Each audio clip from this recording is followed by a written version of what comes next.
Halo semua, video hari ini video pesta collab. Tetapi hari ini adalah Hazuki-san, Cik Hazuki. Dia siswa Universiti Bahasa Asing Tokyo, di mana saya sedang belajar. Okey, jadi bolehkah perkenalan diri kepada para penonton channel ini? Hai semua, terima kasih Koji-san ajak saya datang ke video ini. So, nama saya Hazuki Ijiman. Saya asal dari Tokyo, Jepun.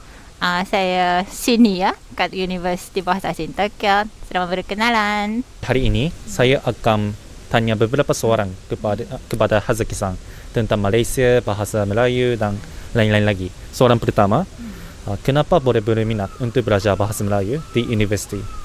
Okey, kenapa saya minat bahasa Melayu? Sebenarnya apa bahasa okey bagi saya. Dari kecil saya berminat bahasa asing.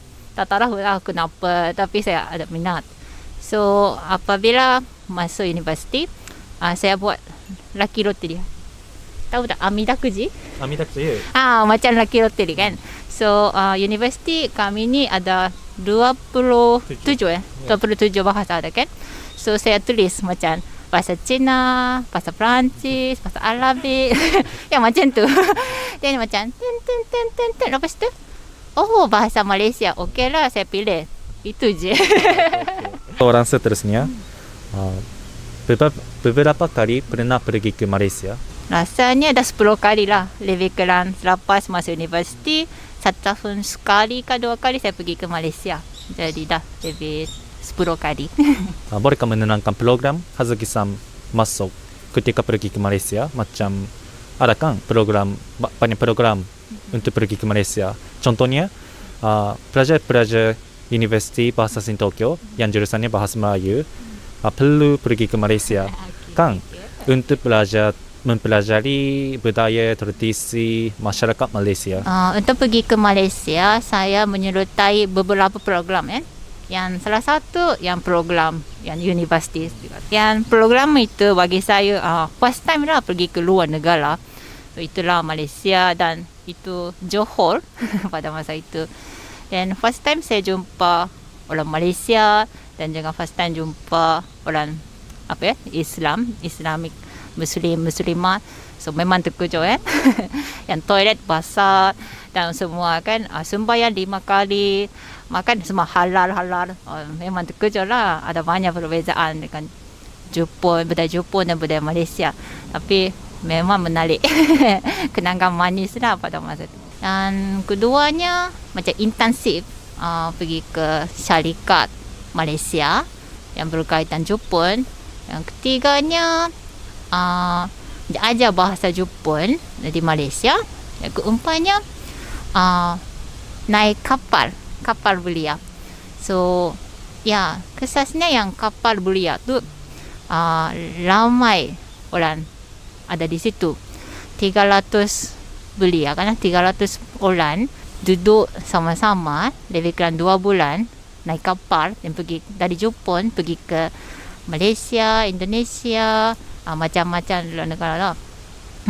Masa tu saya suka cakap bahasa Melayu, bahasa sebab program tu ada orang Jepun dan orang ASEAN country.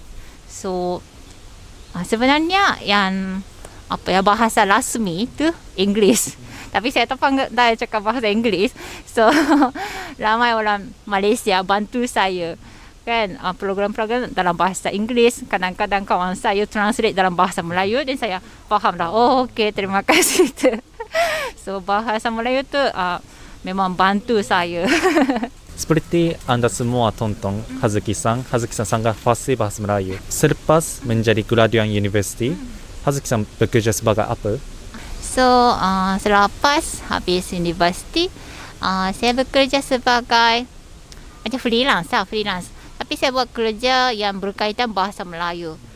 Contoh, jurubahasa dan guru bahasa Melayu dan juga wartawan yang pakai bahasa Melayu lah. Sebenarnya saya pernah tonton video tentang kerja Hazuki-san sebagai wartawan. Itu sangat menarik bagi saya. Jadi bolehkah menerangkan apa kerja itu? kepada para penonton channel ini? Okay, boleh. So, saya sekarang bekerja sebagai wartawan TVS. Itu salah satu TV Sarawak, Malaysia. Dan saya bekerja sebagai wartawan Tokyo. So, saya report pada orang Sarawak dan orang Malaysia dalam bahasa Melayu. Macam mana keadaan Tokyo. So, kerja ini bermula dari Olimpik yang 2020 ada tahun ini ya. So, pada masa tu saya pergi ke macam-macam tempat. Dan hai semua, hari ini saya datang ke sini dan keadaan macam ini. Ya. Itu macam berita. Berita wartawan saya buat kerja sebagai dekat sini. Selain kerja wartawan, Hazuki-san mengajar bahasa Melayu kepada biasanya orang Jepun kan? Ya. Saya ingin beberapa seorang pelajar-pelajar yang belajar bahasa Melayu yang macam mana? Macam lelaki ke, perempuan ke, atau berapa umur ke? Okay, so saya mengajar bahasa Melayu di macam tuition, bukan universiti. So, yang lelaki ada juga, perempuan ada juga. Ada yang kecil, ada yang macam mahasiswa-mahasiswi. Dan paling tua tu ada yang 70-an. Ramai ada. Jumlah sekarang lebih kurang 50 orang ya. 50 orang. 50 orang. 50 orang. Ramai ni. Ramai betul. Sebenarnya saya sangat terkejut kerana di kelas Hazuki-san ada 50 orang. Ini pendapat saya. Tapi saya rasa baru-baru ini peminat untuk belajar bahasa Melayu meningkat di Jepun. Dan saya ingin tanya, Hazuki-san rasa macam mana terhadap pandangan saya? So, saya setuju lah. Saya rasa memang meningkat peminat-peminat bahasa Melayu. Sebab ni macam zaman COVID-19 kan, zaman COVID-19. So, saya rasa ramai orang tiba-tiba nak belajar bahasa Melayu. Sebab ada masa boleh belajar dari rumah melalui online kelas. So, rasanya meningkat, saya rasa. Jika COVID habis, pelajar-pelajar Hazuki-san mungkin pergi ke Malaysia kan? Ya. Jadi, anda semua ada peluang untuk berkawan dengan orang Jepun dan berbual dengan orang Jepun dalam bahasa Melayu. Bolehkah kongsi pengalaman manis dan pengalaman pahit ketika mengajar bahasa Melayu kepada orang Jepun? Okey, kenangan manis dan pahit Memang ada.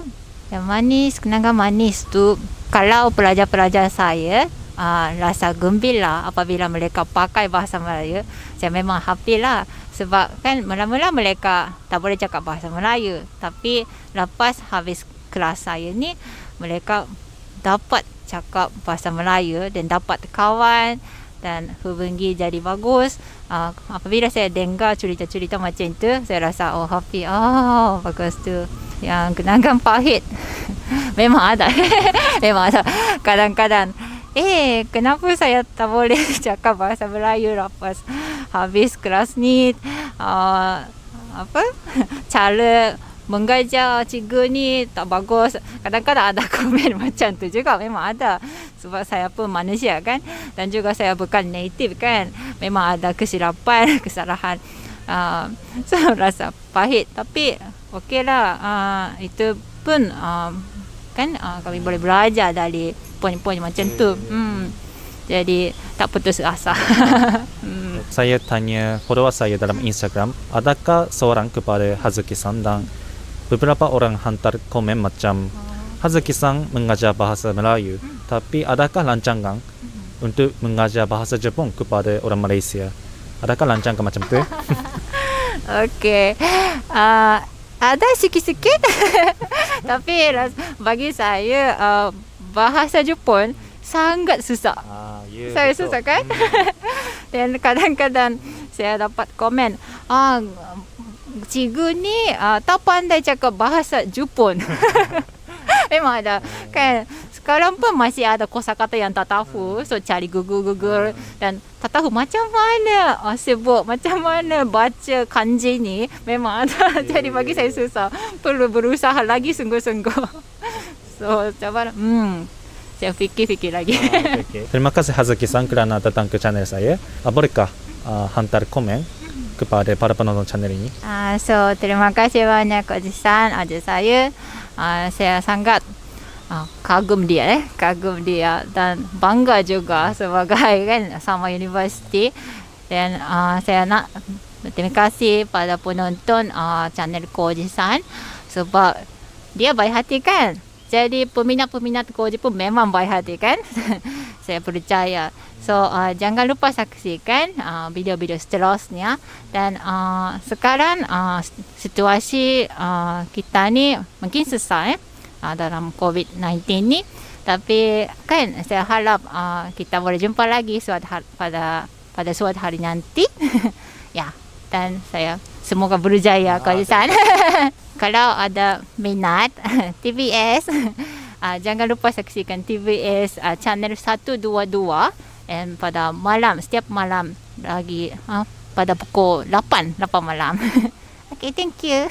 Jika anda suka video ini, smash like button dan kongsi video ini kepada kawan-kawan. Jumpa lagi dalam video seterusnya. Jumpa lagi semua. Jumpa lagi. Bye bye. Bye bye.